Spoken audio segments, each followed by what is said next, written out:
শপথ নিয়ে যুক্তরাষ্ট্রের অবৈধ অভিবাসীদের তাড়াতে সেনাবাহিনীকে ব্যবহার করবেন ট্রাম্প। সীমান্ত নিরাপত্তায় জাতীয় জরুরি পরিস্থিতি জারির সিদ্ধান্ত। একঝাঁক বিশ্ব নেতার উপস্থিতিতে ব্রাজিলে জি-20 সম্মেলন শুরু। দরিদ্র দেশগুলোকে সহায়তায় $400 কোটি অনুমোদন বাইডেনের। সম্পর্ক জোরদারে শি জিনপিং স্টারমার বৈঠক। এবং বৈষম্য বিরোধী আন্দোলনের সমর্থনে বিক্ষোভের জেরে আমিরাতের কারাগারে এখনও আটক অর্ধশতাধিক প্রবাসী। কূটনৈতিক তৎপরতায় ধীর গতির অভিযোগ পরিবারের, খতিয়ে দেখছে সরকার।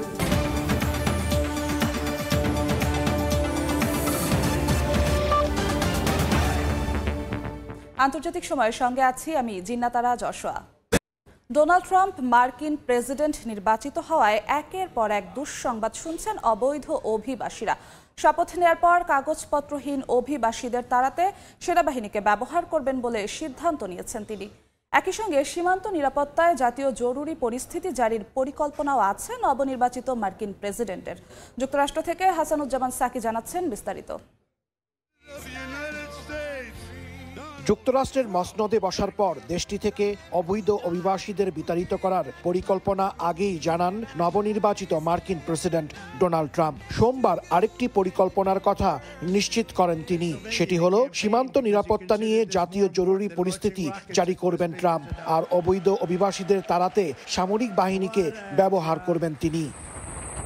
যুক্তরাষ্ট্রের বর্তমান প্রেসিডেন্ট জো বাইডেনের আমলে মেক্সিকোর সীমান্ত পেরিয়ে রেকর্ড সংখ্যক অভিবাসী যুক্তরাষ্ট্রে প্রবেশ করেন। এ নিয়ে অনেক আগে থেকে ক্ষুব্ধ ছিলেন ট্রাম্প। অবৈধ এসব প্রবেশ ঠেকাতে নিজের প্রথম মেয়াদে মেক্সিকো সীমান্তে প্রাচীর নির্মাণের কাজও শুরু করেন। এবারের নির্বাচনে তার অন্যতম প্রধান প্রতিশ্রুতি ছিল যুক্তরাষ্ট্রকে অবৈধ অভিবাসী মুক্ত করা। আগামী 20 জানুয়ারি শপথ নিয়ে হোয়াইট হাউসে ক্ষমতায় বসবেন ট্রাম্প। এর আগেই নিজের প্রশাসন গোছানো শুরু করে দিয়েছেন তিনি। যুক্তরাষ্ট্রের সীমান্ত দেখভালের দায়িত্ব দিয়েছেন অভিবাসন বিষয়ে কট্টরপন্থী হিসেবে পরিচিত টম হোম্যানকে। মার্কিন সরকারের তথ্য অনুযায়ী যুক্তরাষ্ট্রে বর্তমানে 1,10,00,000 মানুষ অবৈধভাবে বসবাস করছেন। ট্রাম্প যদি পরিকল্পনা অনুযায়ী অবৈধ অভিবাসীদের তাড়ানো শুরু করেন তাহলে তা সরাসরি প্রায় 2 কোটি পরিবারের উপর প্রভাব ফেলবে বলে আশঙ্কা করা হচ্ছে। হাসানুজ্জামান সাকি, সময় সংবাদ, যুক্তরাষ্ট্র। ব্রাজিলে বিশ্ব নেতাদের উপস্থিতিতে শুরু হয়েছে 19তম জি-20 শীর্ষ সম্মেলন। সোমবার সম্মেলন উদ্বোধন করেন দেশটির প্রেসিডেন্ট লুলা দা সিলভা। প্রথম দিন দরিদ্র দেশগুলোর জন্য বিশ্ব ব্যাংকের তহবিলে $400 কোটি অনুদানের ঘোষণা দিয়েছেন মার্কিন প্রেসিডেন্ট জো বাইডেন। সম্মেলনের ফাঁকে এদিন দ্বিপক্ষীয় বৈঠক করেন চীনের প্রেসিডেন্ট শি জিনপিং ও যুক্তরাজ্যের প্রধানমন্ত্রী কিয়ার স্টারমার। নিজেদের মধ্যে সম্পর্ক জোরদারে একে অপরকে আহ্বান জানিয়েছেন দুই নেতা। শুরু হয়েছে 19তম জি-20 শীর্ষ সম্মেলন। স্থানীয় সময় সোমবার ব্রাজিলের রিও দি জেনিরোতে ক্ষুধার বিরুদ্ধে বৈশ্বিক জোট উন্মোচনের মধ্য দিয়ে সম্মেলনের উদ্বোধন করেন দেশটির প্রেসিডেন্ট লুলা দা সিলভা। সম্মেলনে যোগ দেন মার্কিন প্রেসিডেন্ট জো বাইডেন, চীনের প্রেসিডেন্ট শি জিনপিং, ভারতের প্রধানমন্ত্রী নরেন্দ্র মোদী সহ সদস্য দেশগুলোর রাষ্ট্র ও সরকার প্রধানরা। 2 দিনব্যাপী চলা সম্মেলনের প্রথম দিনেই বিশ্বের দরিদ্র দেশগুলোর জন্য বিশ্ব ব্যাংকের আন্তর্জাতিক উন্নয়ন সংস্থা IDA এর তহবিলে $400 কোটি অনুদানের ঘোষণা দেন মার্কিন প্রেসিডেন্ট জো বাইডেন। এর আগে চীনের প্রেসিডেন্ট শি জিনপিং এর সঙ্গে দ্বিপক্ষীয় বৈঠক করেন ব্রিটিশ প্রধানমন্ত্রী কিয়ার স্টারমার। আলোচনায় নিজেদের মধ্যে সম্পর্ক আরো শক্তিশালী ও টেকসই করার আহ্বান জানায় যুক্তরাজ্য।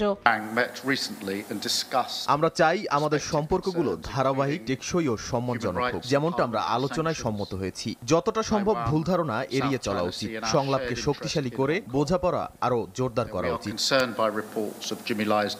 এবারের জি-20 সম্মেলনের প্রতিপাদ্য বিষয় একটি ন্যায়সঙ্গত বিশ্ব এবং একটি টেকসই পৃথিবী নির্মাণ। 2 দিন ব্যাপী এই সম্মেলনকে ঘিরে নিরাপত্তা জোরদার করেছে ব্রাজিল প্রশাসন। মোতায়েন করা হয়েছে অতিরিক্ত সেনা সদস্য, সাঁজোয়া যান ও নৌজাহাজ।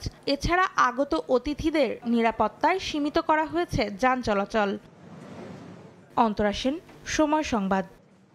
বাংলাদেশের কোটা সংস্কার আন্দোলনের প্রতি সংহতি জানিয়ে গত জুলাইয়ে আমিরাতে বিক্ষোভ করায় আটক হন বহু প্রবাসী।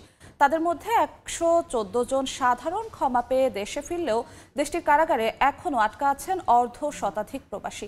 ধীরগতির কূটনৈতিক তৎপরতায় তাদের মুক্তির বিষয়ে আশার আলো দেখছেন না বলে অভিযোগ প্রবাসীদের। সংযুক্ত আরব আমিরাত থেকে শোয়েব কবিরের প্রতিবেদনে বিস্তারিত।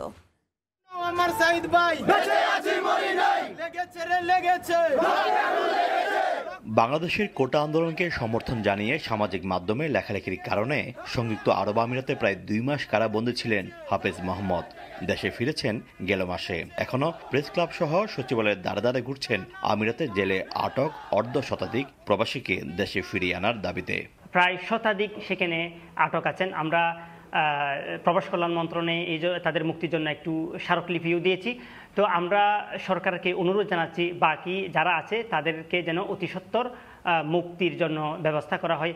এদিকে খালেদ সাইফুল্লাহ নামে আটক এক প্রবাসীর স্ত্রীর আবেদনের প্রেক্ষিতে তাকে মুক্ত করতে উদ্যোগী হয় বাংলাদেশ। প্রবাসী কল্যাণ মন্ত্রণালয়ের পক্ষ থেকে আবুধাবির বাংলাদেশ দূতাবাসে গত 28শে অক্টোবর খালেদ সাইফুল্লাহর মুক্তির ব্যবস্থা করতে একটি চিঠি পাঠানো হয়েছে। আমিরাতের জেলে আটক প্রবাসীদের পরিবারের দিন কাটছে চরম অনিশ্চয়তায়। আটককৃতদের দেশে ফিরিয়ে আনতে অন্তর্বর্তী সরকারের প্রতি আবেদন পরিবারগুলোর। আজকে প্রায় 3 মাস হয়ে গেছে, আমরা আসলে জানি না কোথায় আছে বা কি অবস্থায় আছে। তো খুব সম্প্রতি আমার হাজবেন্ড ভিতর থেকে একটা চিঠি আমাদেরকে দিচ্ছে, সেখানে সে উল্লেখ করছে সেখানে আবুধাবি জেলে আছে। তো এর বেশি কিছু আমরা কিছুই বলতে পারতেছি না। সরকারের কাছে আকুল আবেদন আমার হাজবেন্ডকে যেন সুস্থভাবে আমাদের কাছে ফিরিয়ে দিতে সহযোগিতা করে। এদিকে আন্দোলনে সম্পৃক্ত থাকার অভিযোগে আটককৃতদের বিষয়ে কূটনৈতিক তৎপরতা অব্যাহত আছে বলে জানিয়েছে আবুধাবিস্থ বাংলাদেশ দূতাবাস। প্রত্যেকটা দেশের তো নির্দিষ্ট আইন কানুন আছে, সেগুলো মেনে সেগুলোর প্রতি শ্রদ্ধা রেখে আমাদেরকে কাজ করতে হয়। আমরা সেই আইন কানুনগুলো মেনে আমরা আমাদের যে প্রচেষ্টা, কূটনৈতিক যে প্রচেষ্টা, সেটা আমরা অব্যাহত রেখেছি। বিষয়টি খতিয়ে দেখছে অন্তর্বর্তী সরকার। খতিয়ে দেখা হচ্ছে, যদি সেরকম কোনো অবস্থা থাকে সেটা নিয়ে আপডেট আসবে। ধারণা করা হচ্ছে আমিরাতের জেলে এখনো আটক আছেন 70 জনের বেশি প্রবাসী বাংলাদেশি। সময় সংবাদের হাতে আসা তালিকায় তাদের বেশ কয়েকজনের পরিচয় পাওয়া গেছে। বৈষম্য বিরোধী ছাত্র আন্দোলনে সংযুক্ত আরব আমিরাত থেকে প্রত্যক্ষ ও পরোক্ষভাবে সংহতি জানানো প্রায় অর্ধ শতাধিক বাংলাদেশি আটক রয়েছে দেশটির জেলে। এ বিষয়ে আবুধাবিস্থ বাংলাদেশ দূতাবাসের কূটনৈতিক তৎপরতা ধীরগতি হওয়ার কারণে অনিশ্চিত হয়ে পড়েছে তাদের ভাগ্য। তারা কেউই জানে না কখন তাদের মুক্তি মিলবে কিংবা কখন তারা দেশে ফিরে যাবে। শোয়েব কবির, সময় সংবাদ, সংযুক্ত আরব আমিরাত। ইউরোপীয় ইউনিয়ন ও দক্ষিণ আমেরিকার কয়েকটি দেশের সঙ্গে দীর্ঘস্থায়ী বাণিজ্য চুক্তির বিরুদ্ধে ফ্রান্সে কৃষকদের আন্দোলন তীব্র হচ্ছে। দাবি না মানা পর্যন্ত এই আন্দোলন চালিয়ে যাওয়ার ঘোষণা দিয়েছেন আন্দোলনরত কৃষক নেতারা। এদিকে ফরাসি প্রেসিডেন্ট ইমানুয়েল ম্যাক্রো জানান, দেশের কৃষির ক্ষতি করে তিনি এই চুক্তিতে সই করবেন না। ফ্রান্স থেকে আরও জানাচ্ছেন মোহাম্মদ লুৎফুর রহমান বাবু। দিনে দিনে তীব্র হচ্ছে ফ্রান্সে কৃষকদের অসন্তোষ। সোমবারও দেশটিতে বিক্ষোভ করেন তারা। এদিন রাজধানী প্যারিসের দক্ষিণ পশ্চিমের একটি মহাসড়ক আংশিকভাবে অবরোধ করলেও জনগণের ভোগান্তির কথা বিবেচনা করে পরবর্তীতে রাস্তা অবরোধ থেকে সরে আসেন তারা। ফরাসি কৃষকদের আশঙ্কা, ইউরোপীয় ইউনিয়ন ও দক্ষিণ আমেরিকার কয়েকটি দেশের সঙ্গে দীর্ঘস্থায়ী বাণিজ্য চুক্তি হলে ব্রাজিল ও আর্জেন্টিনা থেকে গরু, মুরগির মাংস, চিনি ও কৃষিপণ্য আমদানি করা হবে। এই দুটি দেশে কৃষিপণ্য উৎপাদনে যে কীটনাশক ব্যবহার করা হয় তা ইউরোপে নিষিদ্ধ। এদিকে ফ্রান্সের বড় একটি চেইন সুপারমার্কেটের প্রধান জানিয়েছেন, ফরাসি কৃষিপণ্যের সার্বভৌমত্ব রক্ষা করতে তারা কৃষকদের সঙ্গে কাজ করতে রাজি আছেন। এদিকে মঙ্গলবারও আন্দোলন অব্যাহত রাখার কথা জানান ফ্রান্সের বৃহৎ কৃষি সংগঠন FNSE এর নেতারা। দেশটির সরকারি ভবনের সামনে বিক্ষোভ করার কথা রয়েছে তাদের। তবে স্থানীয় গণমাধ্যমে দেয়া এক সাক্ষাৎকারে চুক্তির বিষয়ে ফ্রান্সের প্রেসিডেন্ট ইমানুয়েল ম্যাক্রো কৃষকদের আশ্বাস দিয়ে জানান, দেশের কৃষির ক্ষতি। তবে স্থানীয় গণমাধ্যমে দেয়া এক সাক্ষাৎকারে চুক্তির বিষয়ে ফ্রান্সের প্রেসিডেন্ট ইমানুয়েল ম্যাক্রো কৃষকদের আশ্বাস দিয়ে জানান, দেশের কৃষির ক্ষতি করে চুক্তিতে সই করবেন না তিনি। মোহাম্মদ লুৎফুর রহমান বাবু, সময় সংবাদ, ফ্রান্স।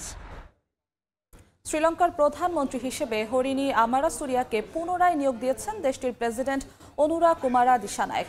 সোমবার আমারাসুরিয়াকে নিয়োগ দেওয়া হয়। এর আগে সেপ্টেম্বরে দিশানায়েক প্রেসিডেন্ট নির্বাচিত হওয়ার পর আমারাসুরিয়াকে প্রধানমন্ত্রীর দায়িত্ব দিয়েছিলেন। কিন্তু পার্লামেন্টে তার দল ন্যাশনাল পিপলস পাওয়ার জোটের আসন মাত্র 3টি হওয়ায় পার্লামেন্ট ভেঙে দিয়ে আগাম নির্বাচনের ডাক দেন প্রেসিডেন্ট দিশানায়েক। 14 নভেম্বর অনুষ্ঠিত সাধারণ নির্বাচনে 225 আসনের পার্লামেন্টে দিশানায়কের বামপন্থী জোট 159টি আসনে জয় পায়। এরপর নতুন করে মন্ত্রিসভা সাজানোর সুযোগ পান শ্রীলঙ্কার প্রেসিডেন্ট। জর্জিয়ায় ভোটের ফলাফল ঘোষণার সময় নির্বাচন কমিশন প্রধানের ওপর কালো রং নিক্ষেপ করা হয়েছে। স্থানীয় গণমাধ্যম জানায়, নির্বাচন কমিশনের প্রধান রাশিয়ানপন্থী দল জর্জিয়ান ড্রিমের বিজয় নিশ্চিত করে একটি প্রটোকল স্বাক্ষর করার পর এই ঘটনা ঘটে। নির্বাচনের ফলাফলকে অবৈধ বলে উল্লেখ করেছেন দেশটির পশ্চিমাপন্থী প্রেসিডেন্ট। এতে রাশিয়ার হস্তক্ষেপের অভিযোগও তুলেন তিনি। ভোটের ফলাফলে কারচুপির ঘটনাকে কেন্দ্র করে দেশটির রাজধানী তিবিলিসে কয়েকদিন ধরে প্রতিবাদ চলছে।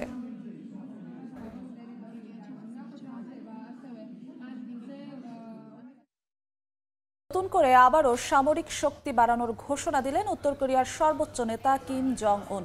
সেনাবাহিনীর এক সম্মেলনে কিম জানান, পিয়ংইয়ং পারমাণবিক অস্ত্র তৈরিতে আর কোনো সীমাবদ্ধতা রাখবে না। দক্ষিণ কোরিয়ার সঙ্গে যুক্তরাষ্ট্র ও জাপানের মিত্রতাকে নিজেদের জন্য বড় হুমকি বলে উল্লেখ করেন কিম। এদিকে পশ্চিমা গণমাধ্যমের দাবি, ইউক্রেনের বিরুদ্ধে যুদ্ধে রাশিয়ার পক্ষে লড়তে আরও 1 লাখ সেনা পাঠাতে পারে উত্তর কোরিয়া। সোমবার পিয়ংইয়ংয়ে অনুষ্ঠিত কোরিয়ান পিপলস আর্মির ব্যাটালিয়ন কমান্ডার এবং রাজনৈতিক প্রশিক্ষকদের চতুর্থ সম্মেলনে যোগ দেন কিম জং উন। উত্তর কোরিয়ার সার্বভৌমত্বের বিষয়ে কোনো আপোষ করা হবে না বলে হুঁশিয়ারি দেন তিনি। এই সময় যুদ্ধ প্রস্তুতি এবং সামরিক কৌশলে অগ্রাধিকার দিতে সেনা কর্মকর্তাদের নির্দেশ দেন কিম। সম্মেলনে দক্ষিণ কোরিয়ার সঙ্গে যুক্তরাষ্ট্র ও জাপানের ক্রমবর্ধমান ঘনিষ্ঠতা উত্তর কোরিয়ার সার্বভৌমত্বের জন্য হুমকি বলে উল্লেখ করেন সর্বোচ্চ নেতা। আর এই কারণে যুদ্ধ প্রতিরোধের জন্য পারমাণবিক শক্তি বাড়ানো প্রয়োজন বলে মনে করেন তিনি। উত্তর কোরিয়ার সামরিক ও পারমাণবিক সামর্থ্য সীমাহীনভাবে উন্নত করার প্রতিশ্রুতি দেন কিম। এ সময় তিনি ইউক্রেন রাশিয়া যুদ্ধ প্রসঙ্গে মস্কোর পক্ষ নিয়ে পশ্চিমাদের কড়া সমালোচনা করেন। পশ্চিমারা ইউক্রেন যুদ্ধকে রাশিয়ার বিরুদ্ধে একটি ছায়া যুদ্ধ বা প্রক্সি যুদ্ধ হিসেবে ব্যবহার করছে বলে অভিযোগ করেন উত্তর কোরিয়ার সর্বোচ্চ নেতা। এদিকে পশ্চিমা বিভিন্ন গণমাধ্যমের দাবি, চলমান রুশ ইউক্রেন যুদ্ধে মস্কোর পক্ষে লড়তে আরও 1 লাখ সেনা পাঠাতে পারে পিয়ংইয়ং। তবে এসব সেনা একসঙ্গে নয়, বরং ধাপে ধাপে পাঠানো হতে পারে বলে ধারণা করা হচ্ছে। এছাড়া এও দাবি করা হয়, ভ্লাদিমির পুতিনকে সেনা পাঠানো ছাড়াও বিপুল পরিমাণ গোলাবারুদ, আর্টিলারি এবং অন্যান্য অস্ত্র সরবরাহ করেছে কিম। মালিহা সুহরাওয়ার্দী, সময় সংবাদ। কিছুতেই নিয়ন্ত্রণে আসছে না ভারতের নয়াদিল্লির বায়ু দূষণ পরিস্থিতি। দূষণ কমাতে ডিজেল চালিত যানবাহন চলাচলের নিষেধাজ্ঞা আরোপ করা হয়েছে। প্রাথমিক স্কুল বন্ধ ঘোষণার পাশাপাশি অনলাইনে অফিস চালিয়ে যাওয়ার নির্দেশনাও দিয়েছে স্থানীয় প্রশাসন। এদিকে দূষণ পরিস্থিতি নিয়ন্ত্রণে কেন দ্রুত ব্যবস্থা নেওয়া হয়নি তার কারণ দর্শাতে দিল্লি প্রশাসনকে নির্দেশ দিয়েছেন আদালত। বিশ্বের সবচেয়ে দূষিত শহরের তালিকায় নাম লেখানো দিল্লির দূষণ মাত্রা পৌঁছেছে বিপজ্জনক পর্যায়ে। সোমবার দিল্লির এয়ার কোয়ালিটি ইন্ডেক্স পৌঁছায় 484 মাত্রায়। সুইজারল্যান্ডের প্রতিষ্ঠান আইকিউ এয়ারের তথ্য বলছে, দিল্লির বাতাসে প্রতি ডায়ামিটারে 2.5 মাত্রায় দূষিত কণা রয়েছে, যা বিশ্ব স্বাস্থ্য সংস্থা অনুমোদিত মাত্রার চেয়েও 130.9 গুণ বেশি। এসব কণা মানুষের ফুসফুসে পৌঁছে শ্বাসকষ্টজনিত সমস্যা থেকে শুরু করে মারাত্মক হৃদরোগ সৃষ্টি করতে পারে। এ অবস্থায় দূষণ নিয়ন্ত্রণে রাখতে শিক্ষা প্রতিষ্ঠান বন্ধ ঘোষণা করা হয়েছে। অফিসগুলোকেও অনলাইনে কার্যক্রম চালানোর নির্দেশনা দেওয়া হয়েছে। একই সঙ্গে ডিজেল চালিত গাড়ি চলাচলে নিষেধাজ্ঞা আরোপ করেছে সরকার। নিষেধাজ্ঞা নিশ্চিত করতে মোড়ে মোড়ে বসানো হয়েছে তল্লাশি চৌকি। দিল্লিতে BS4 ডিজেল চালিত গাড়িগুলোতে নিষেধাজ্ঞা আরোপ করা হয়েছে। এই রাস্তায় যেই গাড়ি আসছে তাদেরকে ফিরিয়ে দেওয়া হচ্ছে। দ্রুত দূষণ পরিস্থিতি নিয়ন্ত্রণে কেন ব্যবস্থা নেওয়া হয়নি দিল্লি সরকারের কাছে তা জানতে চেয়েছেন ভারতীয় সুপ্রিম কোর্ট। দূষণের মাত্রা 300 পেরোনো পর্যন্ত অপেক্ষা করার কারণ দর্শাতে অতিশী প্রশাসনকে নির্দেশ দিয়েছেন আদালত। সাদিয়া তাসনিম, সময় সংবাদ। কঙ্গোর রুজিজি জলবিদ্যুৎ প্রকল্পে প্লাস্টিক ও অন্যান্য বর্জ্য পদার্থ জমে মারাত্মক প্রতিবন্ধকতা তৈরি করছে। বর্জ্যের স্তূপের কারণে প্রকল্পের স্বাভাবিক কার্যক্রম বাধাগ্রস্ত হচ্ছে। কমে গেছে বিদ্যুৎ সরবরাহ। এতে পরিবেশগত সংকটের পাশাপাশি আর্থিক ক্ষতি হচ্ছে।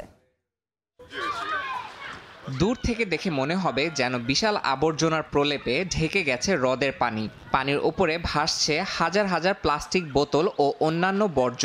লেক কিভু থেকে ভেসে আসা এই বিপুল পরিমাণ বর্জ্য পানির প্রায় 14 মিটার গভীর পর্যন্ত পুরু স্তর তৈরি হয়েছে। প্রতিদিনই নতুন বর্জ্য জমতে থাকায় বাঁধের বিদ্যুৎ উৎপাদন কমে গিয়েছে। রুজিজি বাঁধে 4টি টারবাইন রয়েছে যা প্রতিদিন 29.8 মেগাওয়াট বিদ্যুৎ উৎপাদন করতে পারে। তবে বর্জ্য জমে যাওয়ায় টারবাইনগুলো পরিমাণে কম বিদ্যুৎ উৎপাদন করছে। বিদ্যুৎ না থাকায় ছোট শিল্প কারখানাগুলোর উৎপাদন প্রতিদিন কিছু সময়ের জন্য বন্ধ রাখতে হচ্ছে। চাহিদা অনুযায়ী পণ্য সরবরাহে জটিলতা দেখা দিচ্ছে। এই বর্জ্য পানির প্রবাহ পুরোপুরি বন্ধ করে দেয়। টারবাইনে পানি ঢোকার জন্য যে চাপ ও গতি প্রয়োজন তা বাধাগ্রস্ত হয়। এ সময় টারবাইন বন্ধ করে বর্জ্য পরিষ্কার করতে হয়। এতে বিদ্যুৎ সরবরাহে ব্যাঘাত ঘটে, যা সাধারণ মানুষের ভোগান্তি তৈরি করছে। স্থানীয় প্রশাসন এই সমস্যা সমাধানে বর্জ্য সংগ্রহ ব্যবস্থা উন্নত করার পরিকল্পনা হাতে নিয়েছে। প্রতিটি পরিবার থেকে বর্জ্য সংগ্রহের মাধ্যমে নির্দিষ্ট স্থানে ফেলার ব্যবস্থা করা হবে বলে জানানো হয়েছে। তবে স্থায়ী সমাধানের জন্য নাগরিকদের সচেতনতা এবং সরকারের দীর্ঘমেয়াদী উদ্যোগ প্রয়োজন বলছেন বিশেষজ্ঞরা। ইয়াসিন মোহাম্মদ জিসান, সময় সংবাদ। স্থলপথে সুদূর মিশরের কায়রো থেকে 274 দিনে জাপানে পৌঁছালেন মিশরীয় পর্যটক ওমর নক। এশিয়ার 12টি দেশের মধ্য দিয়ে তার এই যাত্রা টোকিওতে এসে থামে। দীর্ঘ এই যাত্রাপথে পাড়ি দিতে হয়েছে বহু বন্ধুর পথ। 30 বছর বয়সী ওমর নক নামের এই পর্যটক মিশরের বাসিন্দা। ফেব্রুয়ারির 8 তারিখ যাত্রা শুরুর প্রথম দিন। এরপর যাত্রার 5ম মাসে ঘোড়ায় চড়ে যাচ্ছেন কিরগিজস্তানের মধ্য দিয়ে। গন্তব্য জাপানের রাজধানী টোকিও। মিশরের রাজধানী কায়রো থেকে শুরু হওয়া দীর্ঘ এই যাত্রাপথের পুরোটাই ছিল স্থলপথে। কখনো বাস, কখনো নৌকা, কখনো ট্রেন, এমনকি পায়েও হেঁটেছেন দীর্ঘ ভ্রমণে। চড়তে হয়েছে উটের পিঠেও। পাড়ি দিতে হয়েছে দীর্ঘ বন্ধুর পথ। আফ্রিকার দেশ মিশর থেকে এশিয়ার বিপরীত প্রান্তের দেশ জাপানে পৌঁছাতে ভ্রমণ করতে হয়েছে অনেকগুলো দেশের মধ্য দিয়ে। তার এই যাত্রা Saudi Arab, Iran, Uzbekistan, Kazakhstan, Afghanistan, Tajikistan ও চীন সহ 12টি দেশ হয়ে টোকিওতে এসে থেমেছে। Day one was the hardest part. Just taking that first step. For me it was a leap into the unknown, especially because of the countries I was planning to go through. I don't know much of them. There's not much information about traveling in them. Not many tourists go there. You're Iran, Afghanistan, Central Asia overall. So in that part it was difficult, the first step. যাত্রাপথে পাড়ি দিয়েছেন 46,000 কিলোমিটারেরও বেশি পথ। একবারও বিমানে ওঠা ছাড়াই পার হয়েছেন এতগুলো দেশ। সময় লেগেছে 274 দিন। অবশেষে চলতি মাসের 7 তারিখে এসে পৌঁছেছেন টোকিওতে। অথচ কায়রো থেকে টোকিওর আকাশপথে দূরত্ব মাত্র 12 ঘন্টা। তার এই ভ্রমণ কঠিন ছিল। সে যে দেশগুলোর মধ্যে দিয়ে ভ্রমণ করেছে এর মধ্যে অনেকগুলোতেই স্থলপথে পৌঁছানো কঠিন। আনন্দের ব্যাপার হলো যে সে এই ভ্রমণ উপভোগ করেছে ও নিরাপদে পৌঁছাতে পেরেছে। কঠিন এই যাত্রাপথে ব্যয়ের বেলাতেও সতর্ক থাকতে হয়েছে ওমর নককে। প্রতিদিনের খরচের খাতায় রেখেছিলেন মাত্র $25 তবে তিনি জানিয়েছেন নানা প্রতিবন্ধকতা থাকলেও এই দীর্ঘ যাত্রায় মারাত্মক কোনো বিপদে পড়েননি তিনি। দেশ থেকে দেশান্তরের এই যাত্রায় বহু সহৃদয় মানুষ বাড়িয়ে দিয়েছিলেন সাহায্যের হাত। হয়তো বিমানে গেলে সহজেই যাওয়া যেত টোকিওতে, কিন্তু দীর্ঘ বন্ধুর এই যাত্রা ওমর নকের অভিজ্ঞতার খাতায় যোগ করেছে চমৎকার সব নতুন পাতা। কাকুলি আখতার, সময় সংবাদ। বিশ্ব শান্তির উদ্দেশ্যে চীনের সাংহাইতে আয়োজিত হয়েছে ব্যতিক্রমধর্মী কনসার্ট। সম্প্রতি অনুষ্ঠিত এই কনসার্টে যোগ দেন তাইওয়ান ও মাকাও সহ বিশ্বের বিভিন্ন স্থান থেকে আগত তরুণ গুণী শিল্পীরা। নিছক আনন্দদানের উদ্দেশ্যে নয়, চীনের সাংহাইয়ে আয়োজিত এই কনসার্ট আয়োজিত হয়েছে বিশ্ব শান্তিকে উৎসর্গ করে। Sound of piece international tin concert for world piece শিরোনামে সম্প্রতি এই কনসার্টটি আয়োজিত হয় সাংহাইয়ের লন মিউজিক স্কোয়ারে। উদ্দেশ্য ছিল সম্প্রীতি, বন্ধুত্ব ও বৈচিত্র্যকে তুলে ধরা। এই কনসার্টের তরুণরা অনেকেই পেশাদার শিল্পী নন, তাদের অনেকে সাধারণ স্কুলে পড়াশোনা করছে। মিউজিক স্কুলে অধ্যয়নরত পেশাদার তরুণ শিল্পীরাও এসেছেন, আমরা একসঙ্গে মঞ্চে পারফর্ম করেছি। দ্বিতীয়বারের মতো অনুষ্ঠিত এই কনসার্টে যোগ দিয়েছিলেন বিশ্বের বিভিন্ন দেশের তরুণ শিল্পী। তুলে ধরেছিলেন তাদের নিজ নিজ বৈচিত্র্যপূর্ণ শিল্পের ধারা। বেহালা, পিয়ানো ও নানা ধরনের বাদ্যযন্ত্রের সুর কনসার্টটিকে নিয়ে গেছে অনন্য মাত্রায়। এবারের পরিবেশনায় দেশীয় সঙ্গীতের পাশাপাশি চীনা ও পশ্চিমা সুরের সংমিশ্রণে জিয়াংনান শিজু নামের এক ধরনের অসাধারণ মিউজিকও ছিল। কনসার্টটি পরিচালনার দায়িত্বে ছিলেন ট্যাং মোহাই, যিনি কনসার্ট তত্ত্বাবধায়ক হিসেবে আন্তর্জাতিকভাবে পরিচিত। তিনি জানান, সঙ্গীত তার প্রথম অগ্রাধিকার। গত বছরের তুলনায় এবছরের আয়োজন সুন্দর হওয়ায় উচ্ছ্বসিত তিনি। কাকুলি আখতার, সময় সংবাদ। স্বর্ণের দাম কমে আসায় বিশ্বখ্যাত স্বর্ণের বাজার দুবাই গোল্ড সুকে আবারও বাড়ছে ক্রেতার সংখ্যা। দুবাই ফেস্টিভ্যাল উপলক্ষে ক্রেতাদের আকর্ষণ বাড়াতে এই বাজারে 24 ক্যারেট স্বর্ণে মোড়ানো টেসলা সাইবার ট্রাক উপহার হিসেবে প্রদর্শনীতে রাখা হয়েছে। এই পর্যটন মৌসুম ঘিরে দেশীয় প্রতিষ্ঠানগুলো পুনরায় চাঙ্গা হয়ে উঠেছে।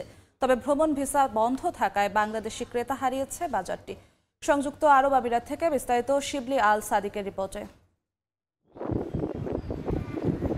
রাফেল ড্রতে জিতলেই পাওয়া যাবে 24 ক্যারেট স্বর্ণের প্রলেপ দিয়া টেসলার এই সাইবার ট্রাক। ক্রেতা আকর্ষণে দুবাইয়ের গোল্ড সুকে প্রথমবার স্বর্ণের প্রলেপ দিয়া টেসলার সাইবার ট্রাক প্রদর্শনীতে রাখা হয়েছে। যারা 500 দিরহামের স্বর্ণ কিনে লটারিতে অংশগ্রহণ করবেন, তাদের মধ্য থেকে যে কোনো একজন পাবেন টেসলা কোম্পানির অত্যাধুনিক প্রযুক্তির বৈদ্যুতিক এই গাড়িটি। গোল্ড সুকে আসা ক্রেতা ও দর্শনার্থীর কৌতূহল এখন এই গাড়িকে ঘিরে। কয়েকদিন আগে সংযুক্ত আরব আমিরাতের বিশ্বখ্যাত স্বর্ণের বাজার দুবাই গোল্ড সুকে লাফিয়ে লাফিয়ে স্বর্ণের দাম বাড়ে। তবে সম্প্রতি সেখানে আবারও দফায় দফায় কমছে স্বর্ণের দাম। তাই দুবাই স্বর্ণের বাজারে ক্রেতাদের আনাগোনা বেড়েছে অনেক গুণ। পুরো গোল্ড সুক ঘিরে বিক্রেতাদের মাঝে যেন উৎসবের আমেজ। ক্রেতা আকর্ষণে ব্যাপক প্রস্তুতি নিয়েছে প্রতিষ্ঠানগুলো, যার উদাহরণ স্বর্ণের প্রলেপ দিয়া টেসলার এই গাড়ি। গোল্ডের প্রাইস নিচে যাওয়ার কারণে ক্রেতার সংখ্যা তুলনামূলক আগের থেকে অনেক বৃদ্ধি পেয়েছে, আর আমাদের ব্যবসাও আগের থেকে অনেকটা বৃদ্ধি পেয়েছে। সেল পোর্শন বাড়তেছে, ক্রেতার সংখ্যা অনেক বেশি আগের থেকে। This is the best time to buy jewelry, gold jewelry with us because every above purchase customer can chance to win a Tesla golden Cybertruck. ইতিহাসের সর্বোচ্চ দাম বাড়ার পর স্বর্ণের দাম নিম্নমুখী হওয়ায় ক্রেতারা স্বস্তি প্রকাশ করেছেন। অনেকে এই মুহূর্তকে কাজে লাগিয়ে প্রয়োজনীয় স্বর্ণ কিনে নিচ্ছেন বাজার থেকে। মার্কিন প্রেসিডেন্ট নির্বাচনের পর স্বর্ণের বাজার নিম্নমুখী বলে ব্যবসায়ীদের দাবি। তবে বাংলাদেশি প্রতিষ্ঠানগুলো নিজ দেশের ক্রেতাদের সঙ্গে এই মৌসুমে যে পরিমাণ ব্যবসা আশা করেছিলেন তা হারিয়েছে আরব আমিরাতের ভ্রমণ ও পর্যটক ভিসা বন্ধ থাকার কারণে। আমেরিকান নির্বাচনের পরে দাম আসাতে গোল্ড অনেকটা নিচে এসছে, নিচে আসাতে আমাদের অনেক ক্রেতা এখন হয়েছে। সবাই ব্যবসা যেরকম যেদিন রেট যেরকম থাকে না কেন বিজনেস সবাই করে যাচ্ছে। আমরা যারা হোলসেল করে থাকি আমাদের কোনো ফরক পড়তেছে না।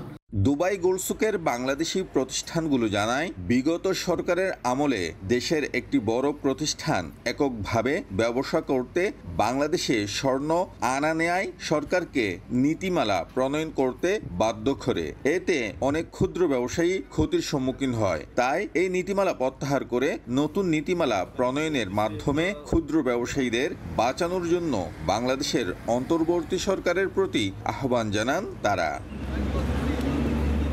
শিবলি আল সাদিক, সময় সংবাদ, সংযুক্ত আরব আমিরাত।